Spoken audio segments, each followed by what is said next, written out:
Hello, and thanks for tuning in to the NASA SpaceX Crew 10 mission. I'm Chris Gebhardt with SpaceX Communications, and I'm joined by NASA's Anna Schneider. We are just a couple of hours away from the final approach and docking of Dragon to the International Space Station after a picture-perfect liftoff from the Kennedy Space Center yesterday.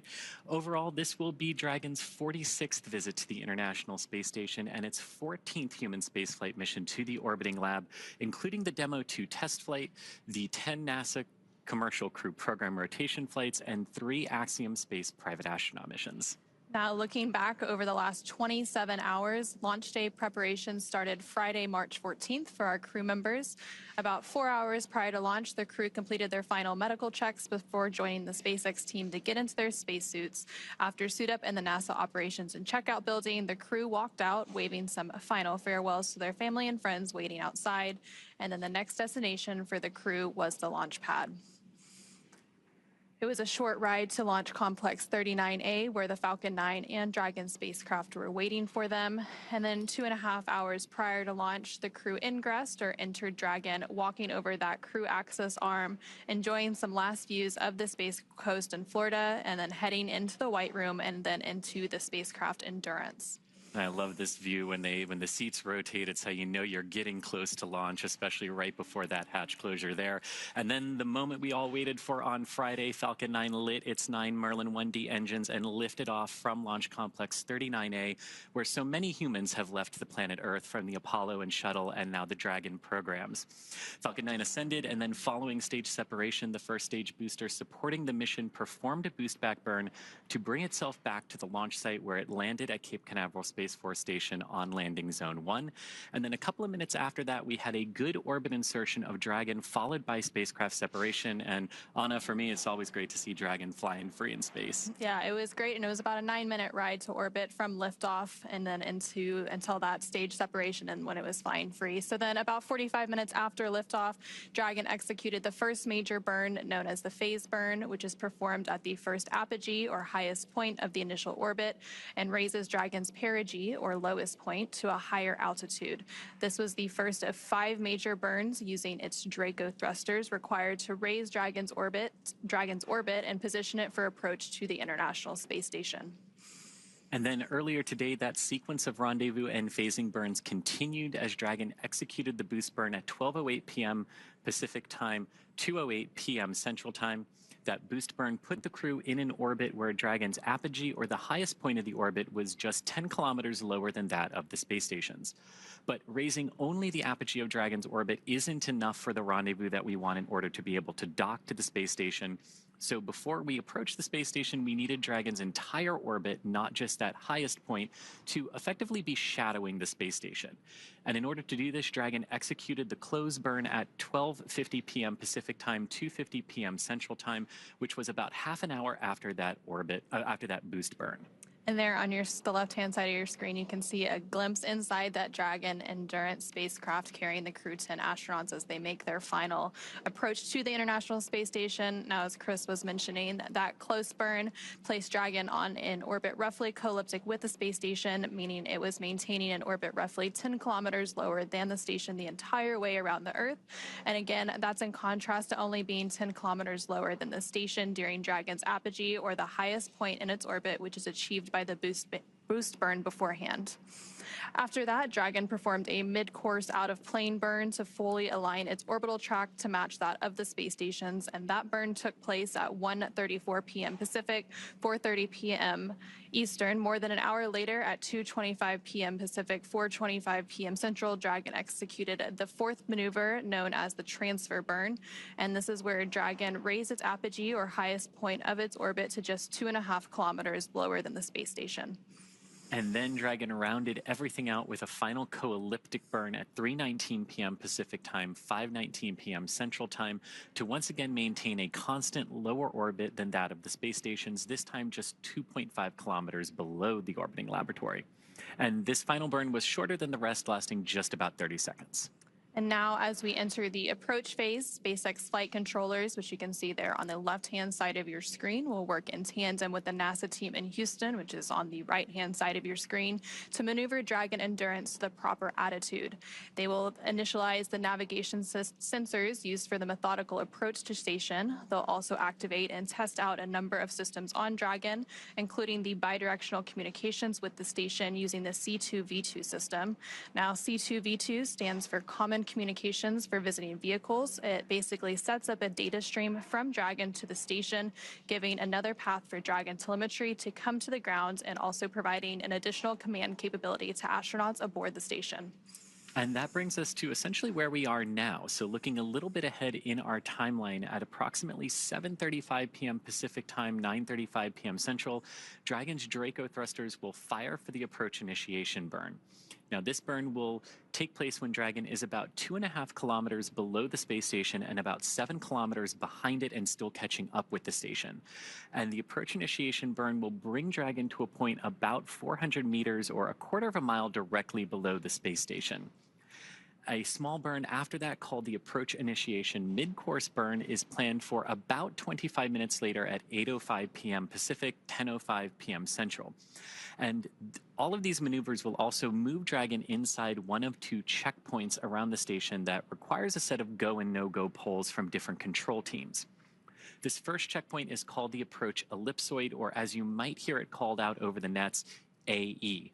And the approach ellipsoid is an imaginary shape measuring 4 kilometers by 2 kilometers by 2 kilometers, and it's essentially a large three-dimensional oval around the space station. Now, before controllers give Dragon permission to move inside the approach ellipsoid, the spacecraft will also be on what's known as a 24-hour safe trajectory. And all this means is that if for some reason the Dragon spacecraft should lose the ability to control itself, it would be at least 24 hours before the trajectory of those orbits would move Dragon inside the approach ellipsoid. And we're now about 2 minutes away from that approach initiation burn, so we will be standing by for that. But as we continue to move on, after Dragon arrives at the 400-meter below station point, that will be known as waypoint 0, and that will be the first checkpoint during our approach. And the vehicle can hold here at 400 meters, but if all of its systems check out, Dragon then can continue its approach to waypoint 1, and Dragon's move from waypoint 0 to waypoint 1 will swing it up and out in front of the station, arriving at a distance of approximately 220 meters. At this point, it will be on what we call the docking axis, which essentially means it is directly in front of the Node 24 docking port.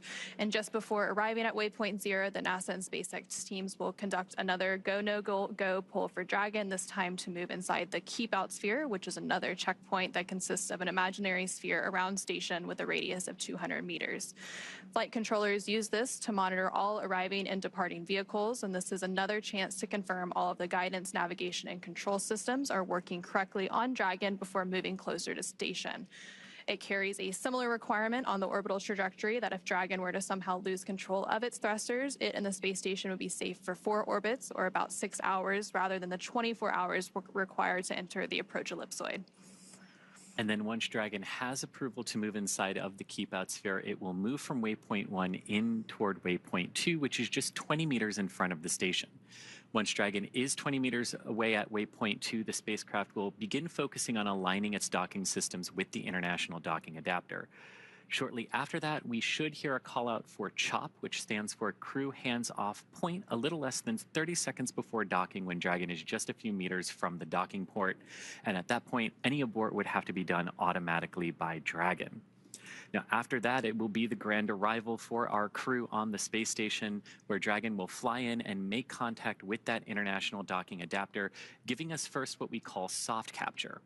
The soft capture ring will then retract until sensors indicate it's time for 12 hooks to drive into place to give us that hard dock and hard capture between the two vehicles. And now that approach initiation burn is currently underway. It began about 40 seconds ago, so we are in that approach initiation burn. So the Dragon's 16 Draco thrusters that it has on it, some of those are firing to complete that burn. And then to round out the process to dock, once hard captures confirm the station crew, namely NASA astronaut Butch Wilmore, will manually pressurize the vestibule or the area between the Dragon hatch and the station hatch. Meanwhile, umbilicals that provide audio, data, power connections from the station to Dragon are put in place, and then it's time for leak checks and hatch opening, which is currently timelined to come about an hour and a half after docking. And again, that approach initiation or AI burn is still ongoing. We're about a minute and a half into that burn taking place. And just before that burn started at about 7:08 p.m. Pacific, the flight controllers gave the go, no-go for that. SpaceX on the big loop. Approach initiation maneuver complete and nominal. If desired, please review your impulsive retreat recovery cue cards.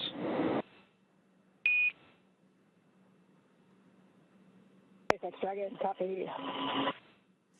And we heard their SpaceX controllers confirming a good approach initiation burn to the crew aboard Dragon and a good confirmation from our Dragon crew. We also heard them talk a little bit about some of the manual cue cards that they can use because, as we said, before we get to that point of chop with the crew hands off, the crew can initiate an abort if needed. And so that AI burn that was completed was about a minute and a half long. Again, bringing Dragon closer into the space station. Dragon is now just over about 6 kilometers away from the International Space Station and continuing to make its final approach today. So as we continue in toward docking today, let's take a closer look at the Dragon spacecraft that's bringing... And Dragon SpaceX on Dragon to ground, you are go to initiate suit leak check procedure for decimal 011.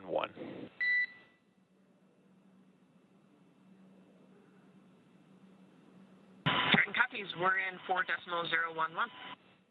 And you can hear that call indicating a suit leak check, which is what we would expect around this time. Just like at launch, the crew is in their launch and entry suits, also their docking suits, I guess you could call them, which just helps provide a little bit more protection during these critical moments of flight. And after launch and orbital insertion yesterday, the crew did get a chance to take off those suits and get a little bit more comfortable since it was about a 28-hour journey to docking. So they did have some food, they went through a sleep period, and now they're getting those suits back on and getting ready for some more integrated operations and docking. And the comms you're hearing between the crew and on the ground, that is with the Crew 10 commander, NASA astronaut Ann McClain.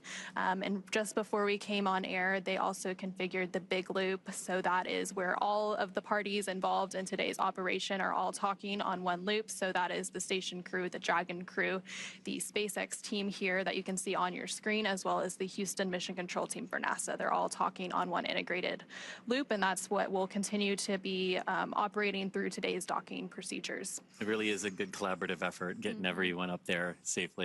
So while we continue to approach, let's take a look at the Dragon spacecraft bringing the Crew 10 crew up to the International Space Station today. The Dragon spacecraft and its trunk stand just over 26 feet tall, and there are 2 windows on the spacecraft plus one underneath the nose cone. Now, that nose cone opens shortly after launch to expose the forward bulkhead thrusters and docking mechanism that will connect with the space station. Dragon's trunk also holds solar cells, which help power Dragon while it is in free flight. And on certain missions, the trunk can also carry some unpressurized cargo for us. And Dragon has 16 Draco thrusters that can be used. Dragon on Dragon to ground, 2.2 ready to pressurize.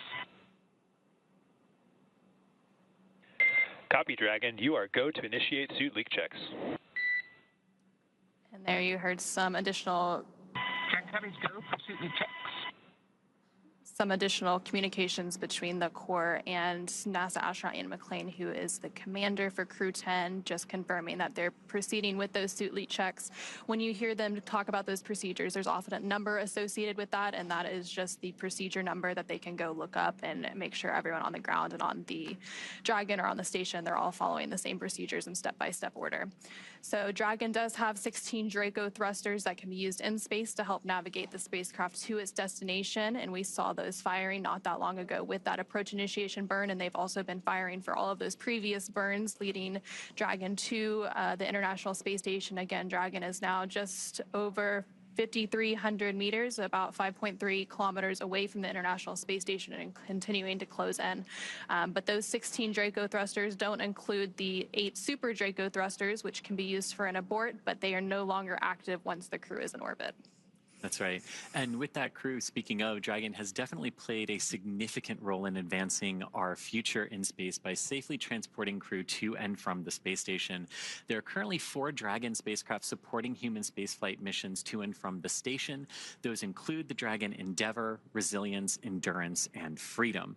Now, today's crew is flying aboard the Dragon spacecraft named Endurance, which has previously flown 3 crew rotation missions to the station, including Crew 3, Crew 5, and Crew 7. And overall, this is Dragon's 46th visit to the space station and its 14th human spaceflight mission to the orbiting laboratory, including those NASA Commercial Crew Program missions, as well as the private astronaut missions. So including Crew 10, SpaceX has flown 60 passengers since the Demo 2 mission in May 2020. And over the last 24 years, crews on board have also completed thousands of scientific and educational experiments, technology demonstrations, and Crew 10 will add to that. There's hundreds of experiments that they will be participating in. They themselves are basically an experiment through NASA's Human Research Program. A lot of data is captured on how humans react in space and all of the different body systems. And I know Remembers is actually part of the Human Research Program CIPHER experiment, which is a relatively new investigation that includes a suite of experiments on all of the human body systems, and it's a very integrated approach. So they will be contributing to that along with many others. Yeah. And like you said, about 200 experiments for Crew 10 while they are up there. Some of my personal favorites are a material flammability test for future spacecraft designs, as well as, engaging with students via ham radio experiments and using the station's hardware as well to help us experiment with lunar communications, which is pretty fun to think that we can use commercial off-the-shelf technology with the space station to see what it's going to be like to talk to each other and talk back on the moon. SpaceX Dragon on Dragon the ground, 4 nominal suits. Copy, Dragon. We see the same. And that is a good call there that you just heard from the crew on board Dragon to the core. And confirm we're clear to... And Dragon, I did not copy your last word. Please repeat. Yeah, just confirm we're go to open visors at this time. Affirm, go to open visors.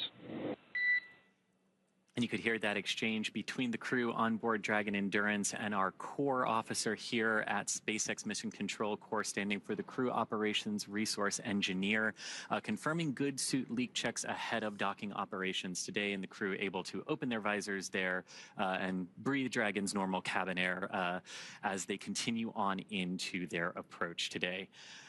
Now, we were talking a little bit before that about the science experiments that they're going to be doing. So overall, more than 200 experiments for this crew across multiple disciplines, including life and physical sciences, advanced materials. I mean, really, it's kind of hard at this point with 24 years of continuous occupation of the space station to think of any facet of our life that the station and the science that it's enabled hasn't touched.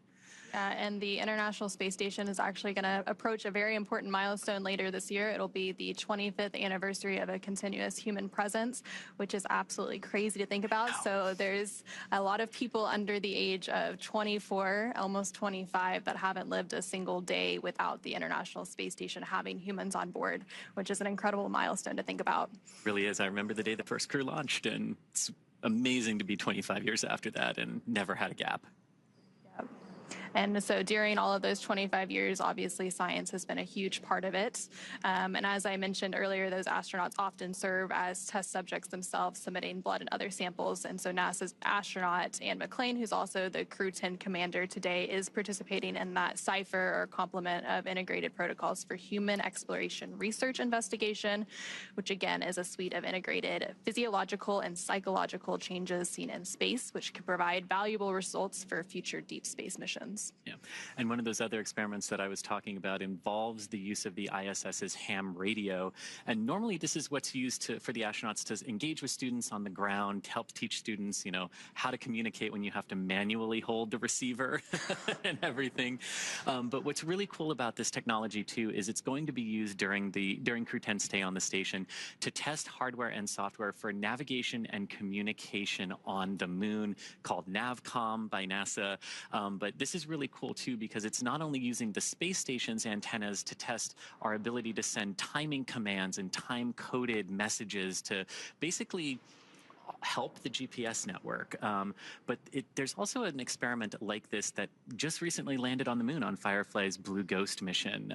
So really cool to see different ways that we're using different machines to test lunar technologies right here on Earth and in the sky above us. And Expedition 73, which will begin in April once, of course, the Soyuz rotation finishes. So it'll be about a month that the Crew 10 is part of Expedition 72 before that Expedition 73 begins. But during that expedition, they will conduct a material ignition and suppression test, or SOFI-MIST for short, testing material flammability and in microgravity. And this research could improve fire safety on future missions, contributing to models used to select materials for space facilities and helping to determine the best ways to extinguish fires in space. And so Dragon is now less than 4,000 meters away from the International Space Station, continuing to close in on its target, a little less than 4 kilometers. The next milestone that we are expecting is possibly that AI, or approach initiation mid-course burn. We were expecting that about 25 minutes after the approach initiation burn, and that approach initiation burn took place about 10 minutes ago at 7:35 p.m. Pacific. So we might have that mid-course burn in about 15 minutes. And then after that, a lot of the events will happen pretty soon after that. We'll get all to the waypoints and all through that. And then we'll have docking, hatch opening, and welcome the crew on board. After hatches opens, there will be a brief welcome ceremony to welcome the crew on board. It will actually be joint welcome and farewell ceremony for Crew 9, since Crew 9 will be departing in just a few days from now and bringing an end to their mission and returning back to Earth as well. And with Crew 10's arrival on the space station, it will bring the total number of people living and working on that orbiting laboratory up to 11. There are 7 crew members currently on board. And as you mentioned earlier, part of those 11 crew members in that joint welcome farewell ceremony will be the Crew 9 cadre of NASA astronauts Nick Hague, Butch Wilmore, and Sunny Williams, alongside Roscosmos cosmonaut Alexander Gorbanov. Now, the Crew 9 astronauts will bring, the Crew 9 astronauts, this basically allows them to come home, right? Because we like to do direct handovers between our crews to help get familiarized with the International Space Station right when they get up there. So one of the things that they will be doing is helping the Crew 10 crew get up to speed on those emergency procedures on board the space station. And then when NASA and SpaceX teams determine that weather is ideal for splashdown around Florida, the members of the Crew 9 crew will board their Dragon spacecraft for their return to Earth. And as you mentioned a little bit, those direct handovers that we're going to see between Crew 9 and Crew 10, so those handovers between crews, allow for a continuity of the activities on the International Space Station and also help to ensure that continuous U.S. presence on the space station. Again, we just mentioned that the International Space Station has been continuously occupied by humans for over 24 years now, approaching that 25-year mark in just a few months. And so in a few weeks, NASA astronaut Johnny Kim, along with his Roscosmos crewmates, will join the on-orbit crew. And then shortly after that, we will see the departure of the Soyuz MS-26 spacecraft that will return NASA astronaut Don Pettit, along with his Roscosmos crewmates, home. And that will mark the commencement, or the beginning, of Expedition 73. And that expedition will then be led by the new space station commander, which is currently on board the Crew 10 spacecraft, so JAXA astronaut Takuya Onishi. And as Dragon continues to approach the International Space Station, we can see from the tracker there on your screen that they are both flying over the southern portions of Africa right now, about to swing out over the Indian Ocean. Yeah, and like yesterday was, as we launched, it's all about speed, right? Dragon and Falcon 9 gaining that velocity to get into orbit with each other. But and there we go. Look at that. That was a view from one of Dragon's cameras looking at the International Space Station. This is inside Dragon now, with Commander Anne McLean on your left and pilot Nicole Ayers on your right. You can see them taking a drink there from some of the water that they've got on board Dragon as they continue to monitor the approach to the International Space Station. Unlike some previous vehicles that we have, Dragon is very autonomous in how it approaches the ISS. So the crew is really monitoring and able to take manual command if they need to, but really just monitoring Dragon's progress as it approaches the ISS here today. And there's that view. Anna, I love this. And you can tell that Dragon is looking directly at the International Space Station, its target for today, as it continues to make its approach. So we have those great views there. And now that you have that, well, you did for a second have that map view of where the International Space Station was. So yesterday at the time of launch, which was at 7:03 p.m. Eastern, the International Space Station was flying off the west coast of Australia. So you can see now that they're trying to catch up to each other. They had those approximately 28 hours for Dragon to catch up to the International Space Station so that it can dock today. And you mentioned that catch up, and right before we started getting those great views, we were talking about how yesterday was all about an insane amount of velocity being added to Dragon by Falcon 9. But today, while those vehicles are still going very, very fast, it's a very, very choreographed ballet almost. The vehicles are going to be moving very slow in relation to one another. And that's just to make sure everything stays right on track and as safe as possible as we come in to dock with the ISS today. And as we were mentioning earlier, so along with that choreography, so we have all of those checkpoints along the way to docking. So we have those waypoints that Dragon can stop at. The flight controllers here in Hawthorne, as well as the mission control in Houston, can make sure everyone is okay. Dragon systems all look good for docking. Station systems all look good to receive the vehicle. So all of those checkpoints and waypoints along the way are important for both the teams in space as well as the teams on the ground to just make sure everything looks good, and then they can continue to approach on in. And as we can see, and as we can see here, we've got two of our crew members on screen, and I think that on the left is NASA astronaut Anne McClain, right? Yes. So, well, for a second you saw NASA astronaut Anne McClain on the left, so she's the Crew 10 commander. But let's go ahead and take a little bit of a moment to introduce you to the crew. So NASA astronaut Anne McClain is your Crew 10 commander. She was born and raised in Spokane, Washington, and then NASA selected McClain as an astronaut candidate in 2013. Crew 10 is actually her second space flight after launching aboard the Soyuz MS-11 in 2018 and serving as a flight engineer on the International Space Station for Expedition 58 and 59. In total, she previously spent 204 days in space, completing 2 spacewalks that totaled 13 hours and 8 minutes outside of the orbiting laboratory. McClain is a West Point graduate and colonel in the U.S. Army. She's highly decorated and a Master Army aviator. She has more than 2,000 flight hours in 20 different aircraft. And McClain is also an avid rugby player and a former member of the USA Rugby Women's National Team. And I love, too, that she was actually on the space station when Dragon arrived for its Demo 1 mission. And joining her is pilot Nicole Ayers, a NASA astronaut. This is her first space flight. Nicole is a major in the U.S. Air Force and the first member of NASA's 2021 astronaut class. She is a graduate of the U.S. Air Force Academy in Colorado Springs, Colorado. And Ayers has served as an instructor pilot and mission commander in the T-38. The F-22 Raptor, leading multinational and multi-service missions worldwide. She has more than 1,400 total flight hours, including more than 200 in combat. Nicole also has a twin and was born in San Diego, California. And then this is the second mission to the International Space Station for JAXA, or Japan Aerospace Exploration Agency, astronaut Takuya Onishi.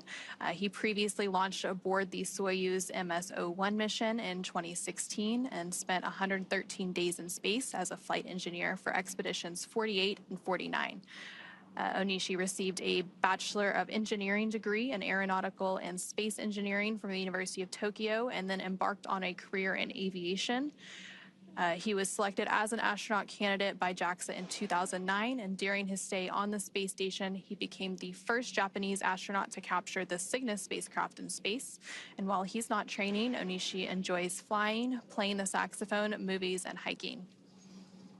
And last but not least is mission specialist and Roscosmos cosmonaut Kirill Peskov. The Crew 10 mission is also Peskov's first trip to the International Space Station. Before his selection as a cosmonaut in 2018, he was a co-pilot on the Boeing 747 and 767 aircraft for airlines Nordwind and ICAR. Assigned as a test cosmonaut in 2020, he has additional experience in skydiving and zero-gravity training.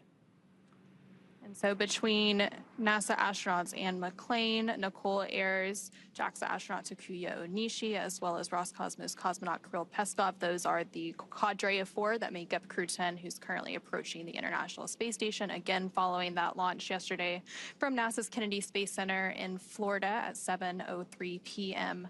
Eastern Time. So we recently did have that AI burn at around 7:35 p.m. Pacific. Coming up in about 7 minutes or so, we are expecting an AI mid-course burn. So that will be one of the final burns before we approach into the final stages of the docking process, and we reach that waypoint 0 expected about 20 minutes after that mid-course burn takes place. And as you can see here, these great views from the International Space Station, looking at the Japanese robotic arm, part of the Japan experiment module facility that's up there on board the space station, and gorgeous views of Earth underneath. Now, when Crew 10 arrives at the International Space Station, they will be joining the Expedition 72 crew. That is an expedition that's been in progress for a few months aboard the International Space Station. And then about a month or so after they arrive, a Soyuz crew rotation will take place from Roscosmos, bringing 3 new crew members up on that new Soyuz, and then the previous crew that departs on that Soyuz will mark the beginning of Expedition 73 on board the space station. Yeah, so when that Soyuz departs, NASA astronaut Don Pettit will return home, and then coming aboard a Soyuz to the International Space Station will be NASA astronaut Johnny Kim, along with their Roscosmos crewmates. And so again, we typically have those crew rotations take place about every 6 months or so, so they're long duration missions to the International Space Station. And there now on your screen, you're seeing a live view of just behind us, actually, the SpaceX mission control team in Hawthorne. So when we do hear those call-ups to Crew 10, those are typically coming from here with the core or the crew operations resource engineer.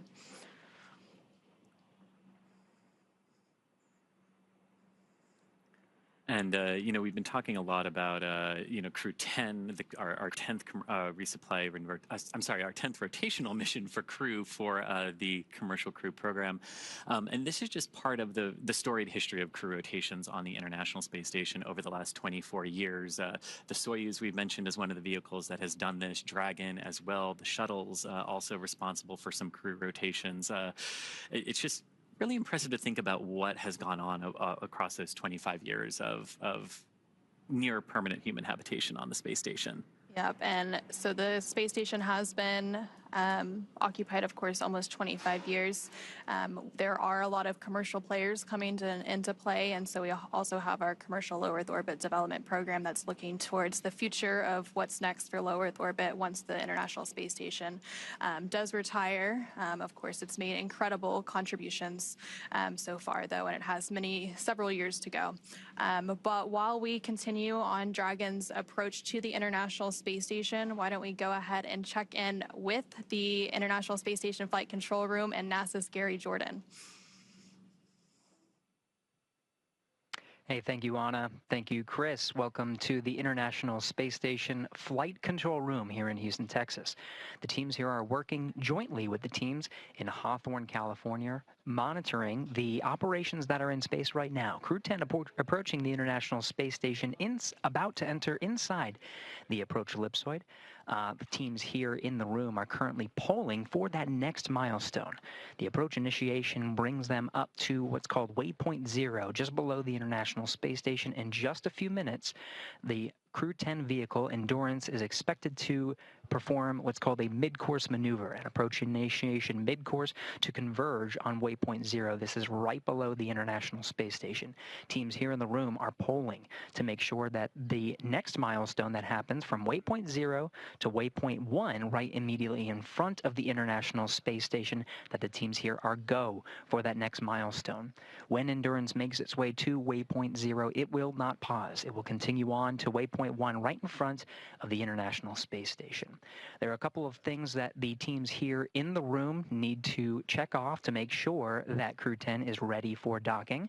The International Space Station's solar arrays are in what is called the feathered position. That means they are folded back and locked into a position that is minimally invasive, allows the station to draw power from the sun, but does not interfere with any of the docking and attitude controls that are necessary to hold the station's position. Meanwhile, the Attitude Determination and Control Officer here in the room, called ADCO, is coordinating with the Russian colleagues and the Russian thrusters on the Russian side of the International Space Station to ensure that we are configuring the station itself for docking. Inside the International Space Station, the crew is preparing for Crew 10's arrival. Nick Hague is setting up his workstation for monitoring procedures, though the crew has the prime controls as a backup for the automated docking of Endurance to the International Space Station. As a safety precaution, Nick Hague is receiving that data through the Common Communications for Visiting Vehicles, or C2V2, a data link between Crew Dragon and the International Space Station, giving live telemetry and giving Nick Hague the ability, if necessary, to perform an abort if there were any contingency scenario, a scenario that Nick Hague himself is trained for. Butch Wilmore, NASA astronaut, will be preparing the hatches for opening once Dragon is docked to the International Space Station, slated for 11 p.m. Central Time tonight. Butch Wilmore will work through the hatch opening procedures. There are several hatches to get to the crew, including the Node 2 forward hatch at the very front of the International Space Station, followed by the A-Pass. It's the last hatch right before you see the Dragon hatch. And there's a vestibule in between that needs to be pressurized from vacuum up to sea level, 14.7 pounds per square inch. All of that will happen after docking. In the meantime, NASA astronaut Don Pettit setting up cameras inside. Once Crew 10 is docked and the pressurization between the vestibule is up to pressure, it'll be the Crew 10 astronauts and cosmonaut aboard that'll float through and be welcomed by the Expedition 72 crew. All of that underway right now. We're expecting the mid-course maneuver and all of the maneuvers ahead to get through those next milestones for a docking tonight at 11 p.m. Central Time. We're right here with all of the action and following along with you over in Hawthorne. So for the next few steps and to follow Crew 10 and the astronauts aboard, let's go over back to Hawthorne with Anna and Chris. Back to you guys. Thank you so much, Gary. It was great to hear that update from the International Space Station Flight Control Room. During your update, we did hear that the approach initiation mid-course burn happened and it was completed. It was all good. I went as planned, and again, that burn was just to further fine-tune Dragon's path. And there you briefly saw a view from the International Space Station looking at Dragon as it makes its final approach to the International Space Station.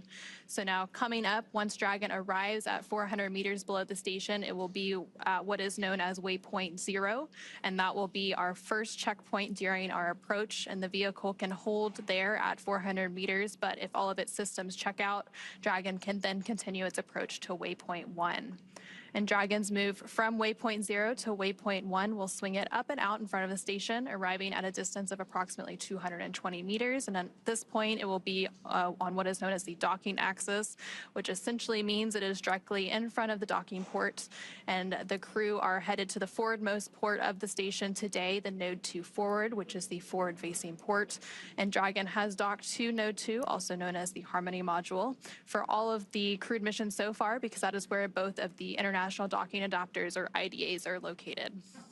And then once Dragon is only 20 meters away from the space station at waypoint 2, the spacecraft begins focusing on that final alignment of its docking systems with the International Docking Adapter. Shortly after that, we are likely going to hear a call out that says CHOP, which stands for the Dragon SpaceX on the big loop, mid-course maneuver complete. Trajectory has converged on waypoint 0.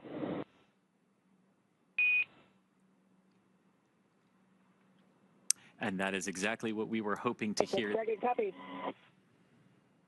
Exactly what we were hoping to hear there, that mid-course correction burn, nudging Dragon back onto the proper trajectory to intercept waypoint 0, which is that 400 meters below the International Space Station. Now, going a little bit ahead in our process, when we're about ready to dock with the International Space Station, one of the final things we're going to hear is what's called CHOP, crew hands-off point, a little less than 30 seconds prior to docking. That's the point where all aborts would have to be manual, but as we actually heard a few minutes ago, right after that approach initiation burn, the crew does have manual options available to them, but right now just monitoring Dragon as it cruises in autonomously for that docking a little bit later tonight. And you can see that live view and a beautiful view at that of Dragon Endurance as it approaches the International Space Station. Now, these views are being captured by cameras on the International Space Station, which is Dragon's target for today.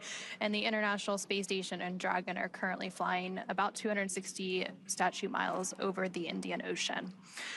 And so after CHOP, and as we make that initial capture and the grand arrival, when Crew 10 arrives at the space station, Dragon will fly in and make contact with those international docking adapters, giving us what we call soft capture.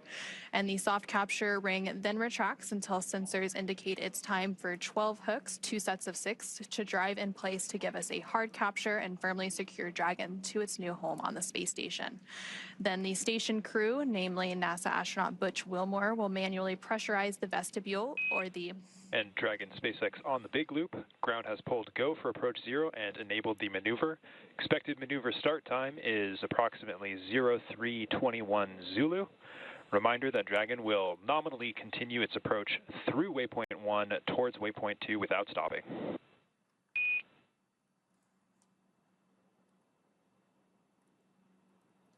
Dragon copies the go for approach 0.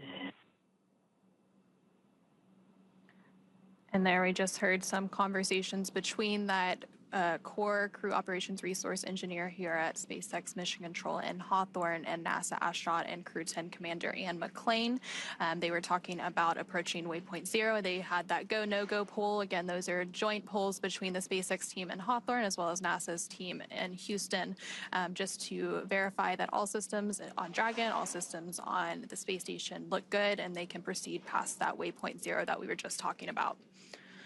And so once we do have that docking and we have that hard capture, they will begin the pressurization process of the vestibule, and that is the area between the Dragon hatch and the station hatch that was previously exposed to the vacuum of space. And then umbilicals that provide power, audio, and data connections from station to Dragon are put in place, and then there will be a series of leak checks before the hatches are finally open, welcoming Crew 10 aboard the International Space Station as part of Expedition 72. And that hatch opening is slated to take place about an hour and a half or so after we get that docking later today.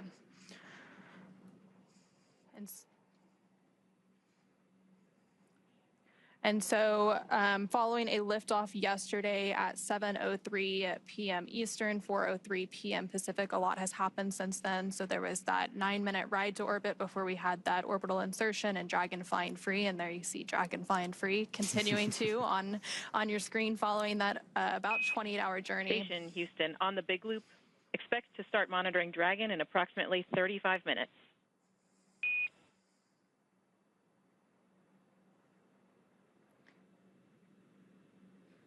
And there you heard some additional call-ups to the crew, this time to the International Space Station crew. Again, we mentioned earlier, they're all talking on what is known as the big loop. So all 4 parties that are involved in today's operation, so the Dragon crew, the space station crew, the SpaceX team, as well as the NASA team and their mission control, they're all talking on one loop. So that specific call-out was up to the space station crew because today we will have NASA astronaut Nick Hague monitoring Dragon's approach.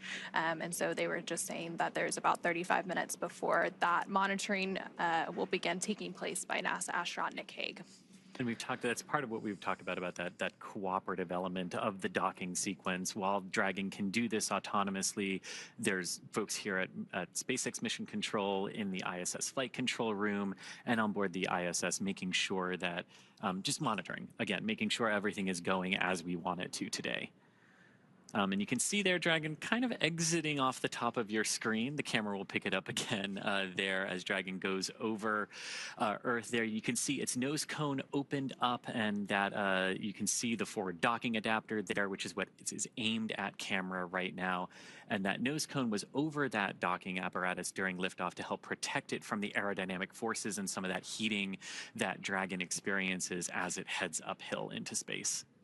So yesterday, after we had liftoff and that orbital insertion, after that nose cone was opened, that nose cone that you were just mentioning, Chris, that is actually when the zero-G indicator was revealed. So NASA astronaut Anne McClain revealed Crew 10's zero gravity indicator, and it was a crochet origami crane, which is an international symbol of peace and unity. So NASA astronaut Anne McClain provided some really lovely words on that zero gravity indicator, and those zero gravity indicators have quite the history. Many crews before them have had their own zero-G indicators, and so that specific crane was actually hand crocheted, and it also they also mentioned the commemoration of the 50th anniversary of Apollo-Soyuz as part of that zero-G indicator rollout.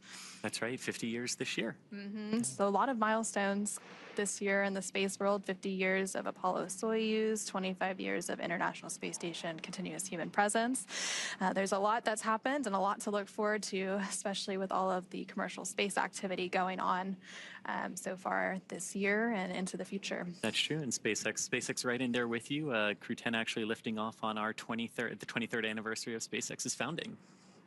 As well. And that zero-G indicator, too, one thing I really liked about it is its name was Drug, which was the Russian name for friend. And as Commander Anne McClain said, it is a nod to the unique and deep cultural traditions from which each of us come. So noting the very international nature of this crew. And so some of the previous indicators, so Crew 9, who is obviously currently on board the International Space Station, their indicator was actually a plush baby falcon named Aurora. So it previously flew on 2 Russian Soyuz capsules, including the flight that resulted in an emergency abort that NASA astronaut Nick Hague was actually a part of. And so Nick Hague is now going to be monitoring today's approach, and he will also return home after that handover period with Crew 9 back to Earth. And, you know, as we're talking about zero-G indicators, I got to say my favorite is the little plushy Earth that went up on the Demo 1 mission.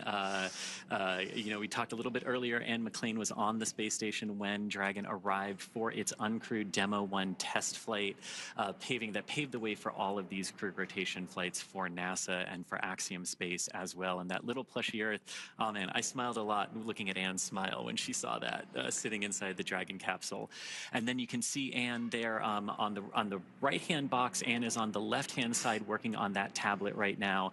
Now a view of the International Space Station. So this is cool. You've got the ISS looking down at Dragon on your left, and you've got Dragon looking up at the ISS on your right. I mean, the views don't get much better than that, except for maybe the 4 people who are in Dragon. And so the International Space Station and Dragon are currently flying just off the coast of Australia, again, as they make that, or as Dragon makes its final approach to the International Space Station. So Dragon is currently about 560 meters away from the International Space Station and continuing to close in. Again, we recently did have that go past that waypoint 0. So next up will be that waypoint 1 that we expect in just a few minutes.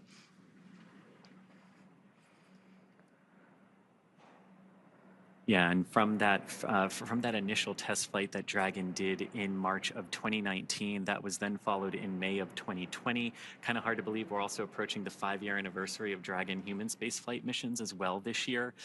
We had that Demo 2 mission with Bob Behnken and Doug Hurley launching in May of 2020 and coming back a couple of months later in August. And then we started those crew rotation missions for the Commercial Crew Program for NASA in November of that year with our Crew 1 crew and Dragon. And since that point, there's always been a Dragon at the International Space Station. And so we did mention earlier there are currently 4 Dragons that are active. So they're flying today on the Dragon spacecraft Endurance. And typically whenever there is a new Dragon, the crew gets to name it. And so we have Endurance, Resilience, Endeavor, Freedom. And Freedom, yes. And also, so we talked a little bit about the zero gravity indicator. The crew also works to design their mission patch ahead of each mission, and so that also dates back. It has quite a history with those mission patches. So the SpaceX Crew 10 patch was designed by the 4-person crew. They actually used AI for some initial inspiration, and then a human artist perfected the design. So it's a 10-sided patch with the Roman numeral X boldly in the center, representing the 10th operational flight of the Dragon spacecraft. And then on the patch, the Dragon has its wings out in full flight. And it's a nod to the 4 crew members who are all professional pilots. So we mentioned that a little bit earlier when we were going through the bios of NASA astronauts Anne McClain, Nicole Ayers, JAXA astronaut Takuya Onishi, as well as Roscosmos cosmonaut Kirill Peskov. All of them have a pilot or aviation history, so that was a little bit of a nod in their patch as well. And again, you're seeing some live views there of NASA astronaut Anne McClain and NASA astronaut Nicole Ayers to the left and right there on your screen. So Nicole Ayers is the pilot. Anne McClain is the commander for the mission today. Again, as they continue to make their way to the International Space Station for docking to that forward port. The Dragon spacecraft is currently less than 480 meters away from the International Space Station, continuing to make its approach. And you know, we're seeing these views from Dragon looking up at the International Space Station. And this Dragon vehicle is actually the second design of the Dragon that we have had. We started with a cargo vehicle, and we actually have the first one hanging right here behind me today. And honestly, what I love about this, watching Crew 10 approach the ISS, the 14th Dragon human spaceflight mission to the space station, and that very first Dragon that was only carrying cargo, we put a window in it, not because we had to, but because we wanted to symbolize that one day we will be carrying crew, and one day we will be doing exactly what we are doing here today. And just kind of gives me goosebumps to look at Dragon 1 versus the new shiny Dragon we got. And so obviously they've had that 28-hour flight, and I'm sure they've been able to take advantage of looking out those windows and the amazing views of Earth below them as they make their way to the International Space Station, which there you can see a view of the International Space Station on your screen. Again, those views are captured by the cameras on Dragon. So this is basically a point of view of Dragon looking at the International Space Station. And you can see there, you know, you've got if you sort of look at the space station and how it's oriented right now, you've got a small bar that sort of goes across the top. Those are the European and Japanese modules of the space station. You've got the US and Russian modules sort of going down in a line, forming that T, and then you have the huge solar array truss and the wings of the space station, if you will. And so Dragon is now about 440 meters away from the International Space Station. And again, that waypoint 0 mark is at the about 400-meter point. So they should be reaching that waypoint here pretty soon. But again, they had that go, no-go poll to proceed through waypoint 0 and then on to waypoint 1. So they won't have to pause at waypoint 0 once they reach that 400-meter mark. Which is, and that's what we were sort of saying earlier. We have these moments when we can stop to make sure that everything is in alignment. But if everything is already in alignment, there's really no reason to stop, and we can proceed forward. And so once they do proceed forward, they'll then get to waypoint 1 and waypoint 1. So you go from 400 meters at waypoint 0, and then waypoint 1 is about 220 meters. And that's when we get to that docking axis arrival.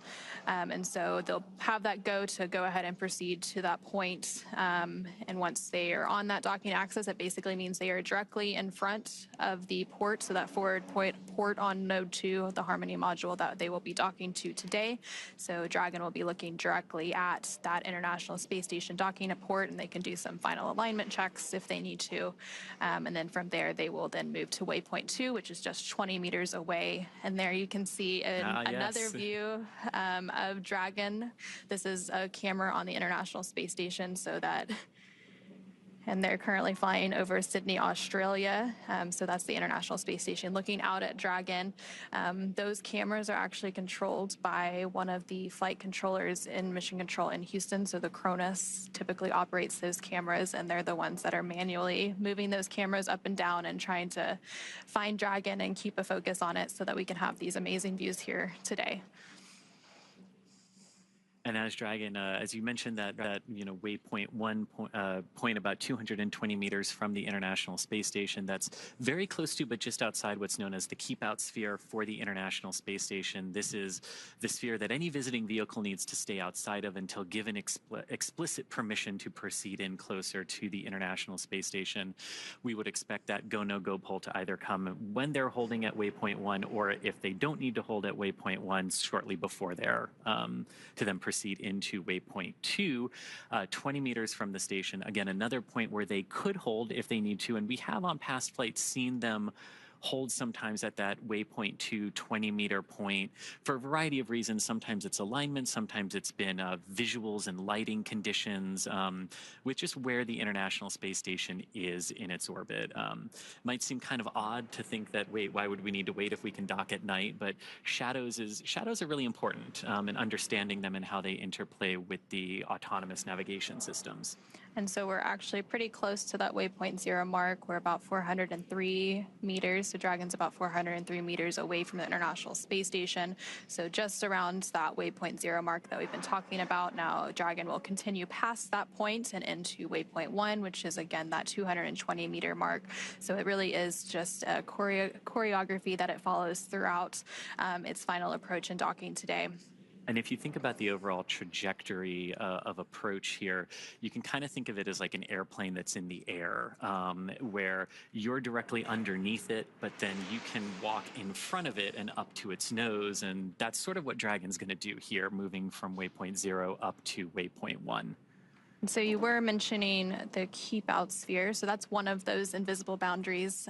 There's also the approach ellipsoid, which we mentioned a little bit earlier today, but Dragon's already inside of that approach ellipsoid. So that's outside of the keep out sphere. And that's that 4 kilometer by 2 kilometer by 2 kilometer boundary. Basically, it's the neighborhood of the International Space Station. So once a visiting vehicle such as Dragon, makes it into that approach ellipsoid, that's when a lot of those joint and integrated operations begin. And again, to enter into the AE, Dragon or any visiting vehicle has to be what is known, it has to be on what we call a 24-hour safe free drift trajectory, which means the spacecraft would not cross into the AE or the approach ellipsoid for at least 24 hours.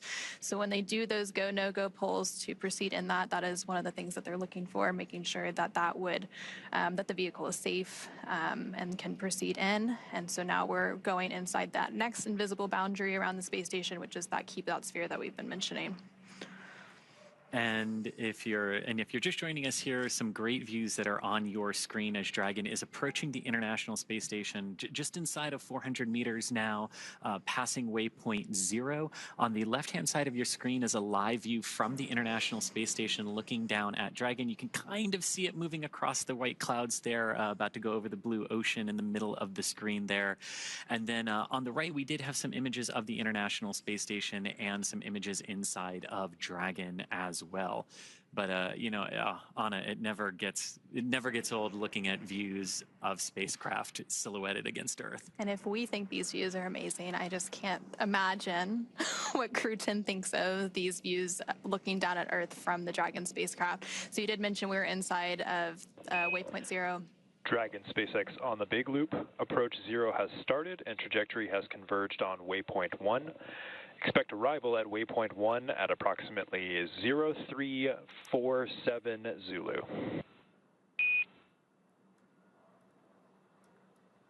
SpaceX Dragon on the big loop, copy 0347 Zulu for waypoint 1.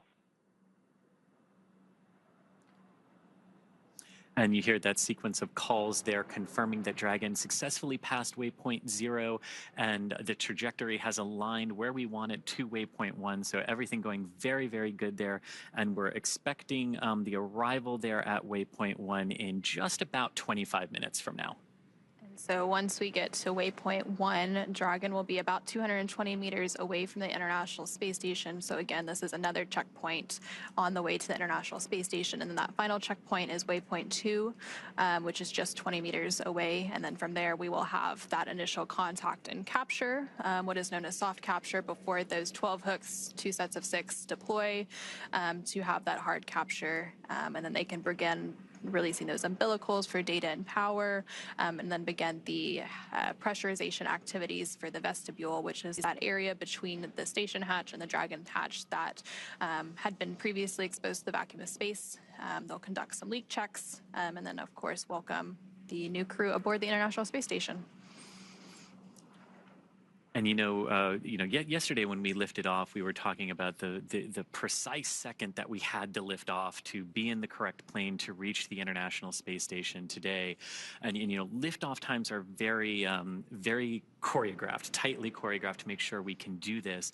But once we get into orbit, it becomes a little bit different, right? And the timings of various burns, the timings of arrivals can all change. And that's basically because you've got Earth's gravity pulling on the spacecraft, you've got the moon, you've got some of the other planets, and the orbits, we do really good at predicting them, but once we see what the spacecraft is actually doing, it helps us refine those timelines a little bit like we saw today.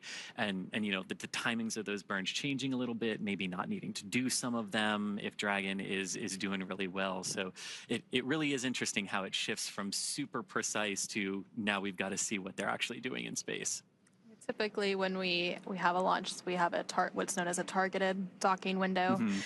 So then, of course, it shifts a little based on those burns, whereas the launch itself is an instantaneous launch window, so it has to go at that exact minute and second. So again, yesterday's launch took place at 7:03 p.m. Eastern, 4:03 p.m. Pacific, and since then, Dragon has had about a 28-hour journey to make its way to the International Space Station. Dragon is now just about 330 meters away from the International Space Station. It's now inside waypoint 0, approaching waypoint 1, which is that 220-meter mark. And then from there, it'll continue on and enter inside what is known as the keep-out sphere, which is that 200-meter boundary around the International Space Station before we have that docking. So it's been a long journey for Crew 10 since launch yesterday, and even before that, because they had all of those preparations leading up to launch, getting suited up, those final medical checks, all of the various processes that they went through prior to that liftoff at 7:03 p.m. Eastern, 4:03 p.m. Pacific.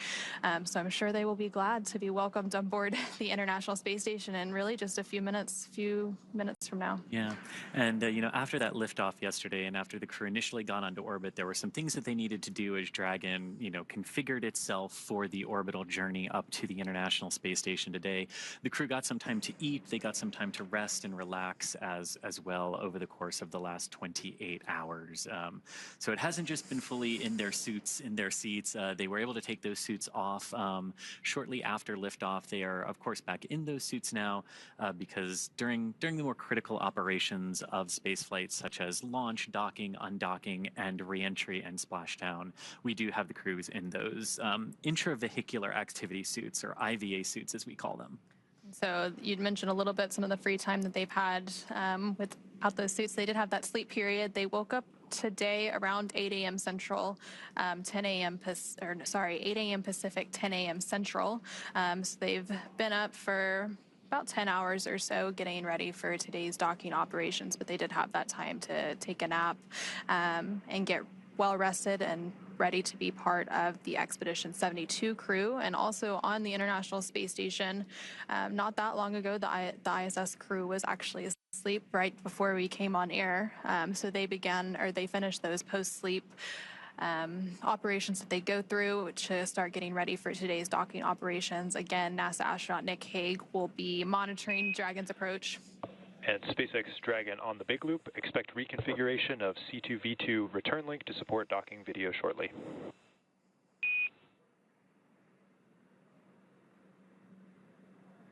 SpaceX Dragon, copy.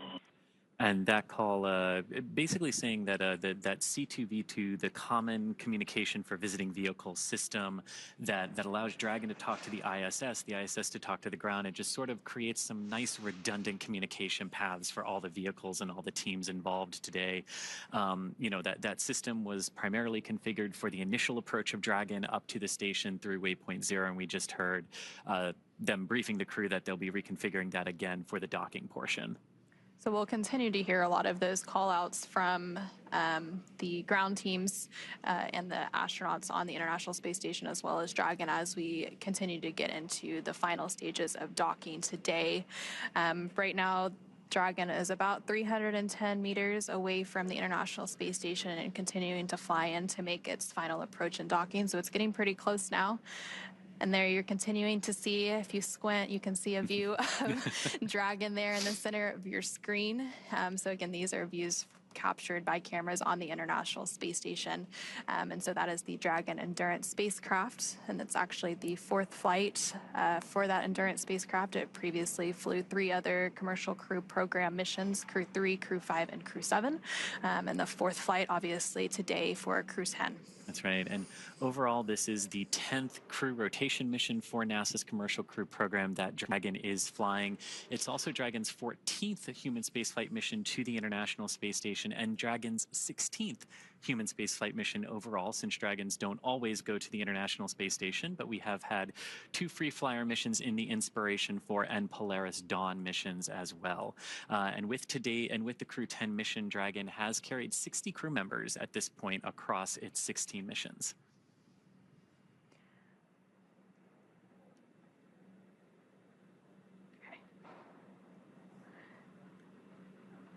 And so, yeah, Dragon has had 10 rotational missions, so that continues to be part of NASA's Commercial Crew Program.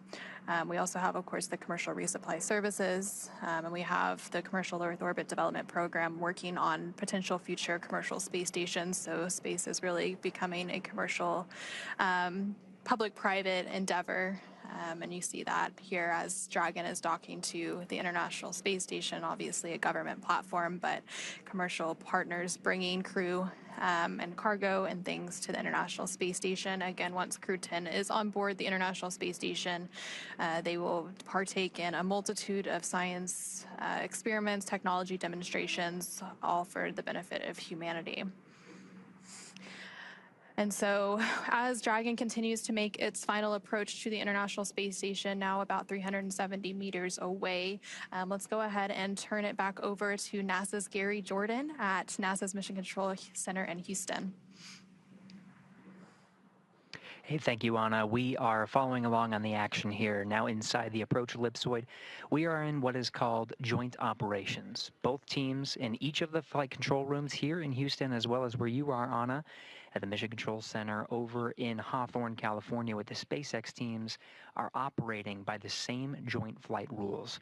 They're working through the procedures step by step, doing go, no-go polls along the way to make sure that all teams are ready for the next steps. The teams here in Mission Control Houston are currently polling to make sure that we can pass waypoint 1 and go inside waypoint 2.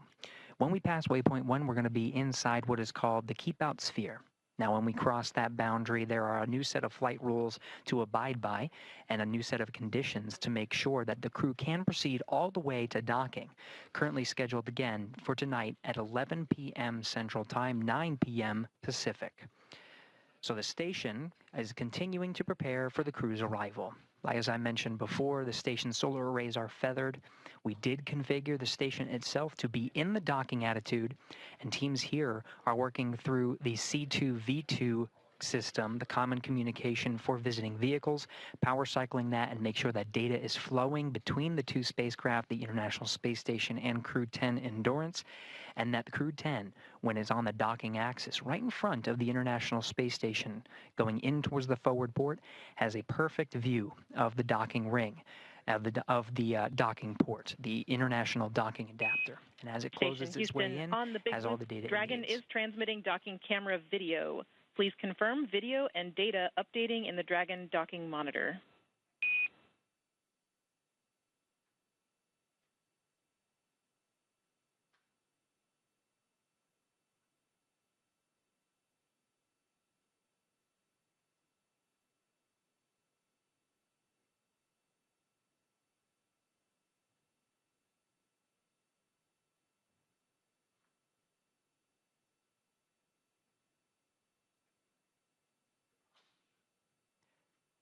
That was Capcom Tess Caswell here in Mission Control Houston, standing by for confirmation from the crew aboard Endurance. This was the troubleshooting issue I was addressing with the common communications for visiting vehicles, power cycling that system to make sure that they could have that video once they get on the station's docking axis.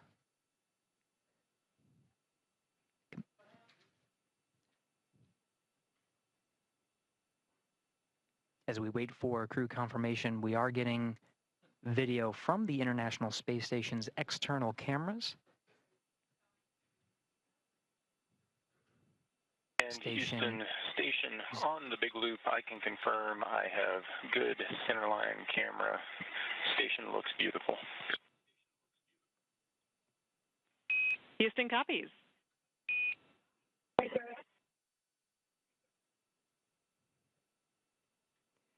Now, it's critical that the teams communicate on this big loop to make sure all stakeholders are aware of the progress that's being made. That's cycling to enable Nick Hague, who's aboard the International Space Station. He's got a display in front of him monitoring the docking operations and receiving data from Dragon itself into the International Space Station. This is a safeguard. Dragon's rendezvous and docking to the International Space Station is a fully automated process. However, Hague does have an ability to execute commands if necessary, but really only there for monitoring. So that C2V2 power cycling allows him to have the view from Dragon itself as it moves up towards the docking axis, which you're seeing now on your screen from the external cameras aboard the International Space Station.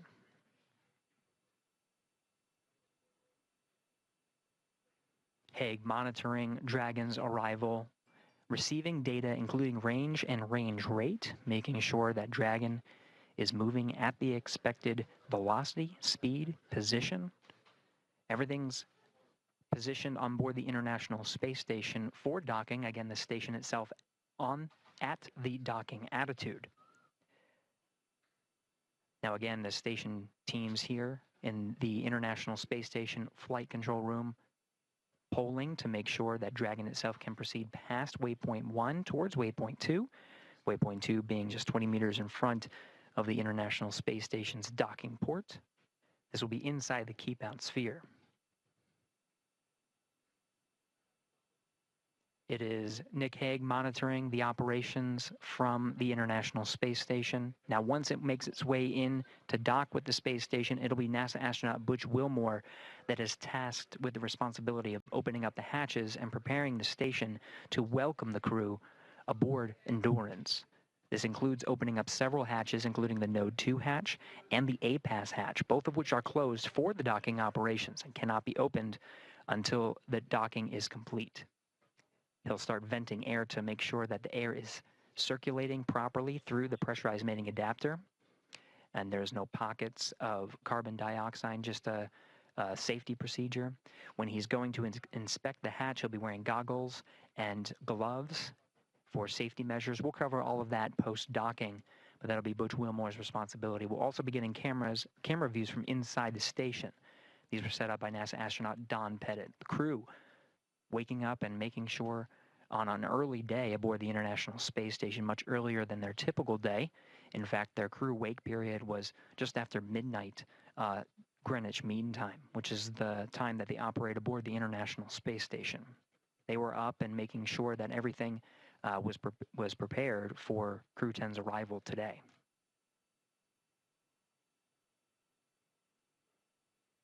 Now we're making our way up the docking axis, beautiful views as Endurance makes its way above the horizon of the Earth. Again, it's making its way towards the docking axis. This is immediately in front of the International Space Station. The camera views from Dragon itself illuminating the solar arrays. You can see the original solar arrays of the International Space Station, as well as the IROSAs, the rollout solar arrays that are augmenting some of the station's power. This as part of a process to continue the science done aboard the International Space Station, which is, of course, the mission of the astronauts and cosmonaut aboard Crew 10. Crew 10 really just a transport mission to get to the International Space Station. Once there, they join Expedition 72 for at least a time. Don Pettit, NASA astronaut Don Pettit, will be returning aboard a Soyuz. Once that Soyuz undocks, crew on board the International Space Station officially begins Expedition 73, continuing the great science and technology demonstrations that are necessary in low Earth orbit to prepare for future human missions to deep space, including the Moon and to Mars.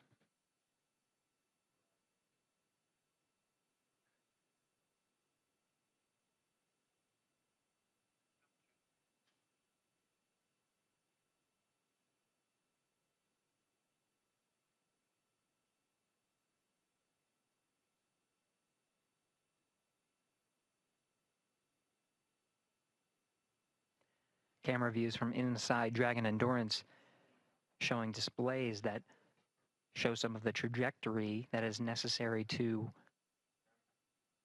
converge with the docking axis. This is waypoint 1. Now, when you see those displays, you'll see the trajectory curve out, the spacecraft itself calculating breakout maneuvers that are necessary as it makes its way along the planned set of procedures and approach maneuvers. Waypoint 1, immediately in front of the docking axis, once that is executed, the Dragon will fire its Draco thrusters to maneuver inside.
We're inside 6 minutes from the planned arrival of Waypoint 1, continuing to get these fantastic views provided from the International Space Station, as well as from inside Dragon itself.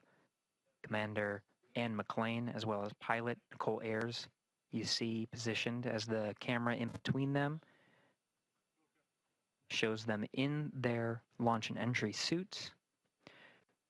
We did hear before that they are allowed to bring up their visors through these set of procedures. Those suits are donned prior to joint operations, and they'll close their visors as part of the next dynamic phase, which will be the docking, which just as an added safety measure.